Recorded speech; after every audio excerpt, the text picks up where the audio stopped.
Hi hello friends, welcome to my YouTube channel.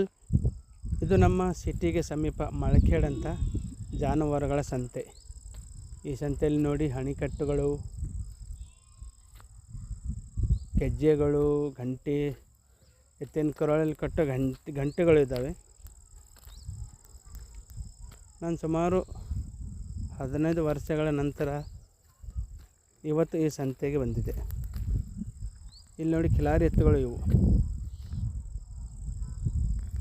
ಎತ್ತಿನ ಕೊರಳಲ್ಲಿ ಗಂಟೆಗಳು ಯಾಕೆ ಕಟ್ತಾರೆ ಅಂದರೆ ಆ ಶಬ್ದಕ್ಕೆ ಏನಾದರೂ ಹೊಳ ಹೊತ್ತು ಸರ್ಪಗಳು ಏನು ಸಮೀಪ ಬರೋದಿಲ್ಲ, ಅದಕ್ಕೆ ಕಟ್ಟೋದು. ಇಲ್ಲಿ ನೋಡಿ ಇವು ಎತ್ತುಗಳು, ಇವು ದೇವಣಿ ಎತ್ತುಗಳು ಅಂತ ಹೇಳ್ತಾರೆ ನಮ್ಮ ಕಡೆಗೆ. ಕರಿ ಎತ್ತುಗಳು ಇದ್ದಾವೆ, ಬಿಳಿ ಎತ್ತುಗಳು ಇದ್ದಾವೆ. ಮತ್ತು ಇಲ್ಲಿ ನೋಡಿ ಆಕಳು ಇದೆ, ಇಲ್ಲಿ ಒಂದು ಮುದ್ದಾದ ಕರು ಇದೆ. ಈ ವಿಡಿಯೋ ಇಷ್ಟ ಆದರೆ ಲೈಕ್ ಕಾಮೆಂಟ್ ಕೊಡೋದನ್ನು ಮರಿಬೇಡಿ. Thanks friends, thank you.